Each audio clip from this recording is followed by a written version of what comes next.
Yeah, if they don't go out and make a move, it says, chalk the season. Seriously, guys, if Brad Stevens or if Danny Ainge doesn't make any moves here, he's saying, hey, Celtics fans, forget about this year, and we're going to have to live with that.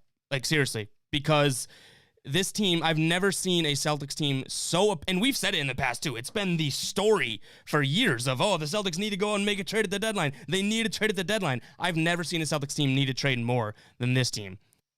Raisin says, what do you think of a possible John Collins trade? I mean, I would take John Collins, but I think you're overpaying for someone like that because he's shown such flashes and such potential. So I think you're going to have to overpay for him and hope that it really works out because I do think he's really raw and still has a long way to go. So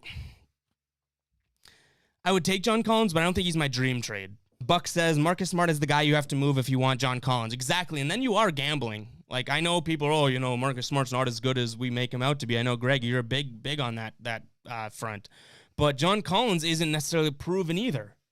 He's great. But talk about a guy that's stats could be inflated because of the team he's on. I don't know. Will says John Collins is not going to help. This team still has a lot of issues, especially when it's a gamble. It's a big-time gamble to go and get John Collins and hope that he is right now what he is in Atlanta on your team, which isn't a guarantee, and then 2, keeps progressing with the Jays. He's a wild card, but again, I would make the move. I think you're crazy to say don't get John Collins. Because why not? You're going to roll with this team? The only way you say don't get John Collins is if it comes out that the Celtics chose John Collins over, Vucevic or over Aaron Gordon for, another name just to be thrown in there. That's the time you're like, why wouldn't you? Like, you don't trade for John Collins. But if he's the one name on the table that you can get, why would you say no to it?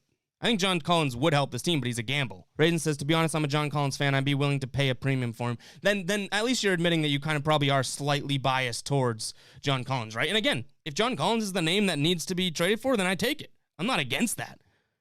But to guarantee that I'll say this, Vucevic versus John Collins. One guy's really young and shows all the potential in the world. If you want to gamble on that, I'm not going to knock you for gambling on it, but you got to admit it's a gamble and you got to realize it's a gamble. Vucevic comes here and he is what he is. He's going to be good. But for a shorter period of time. So both are valid. You just have to understand it is a gamble.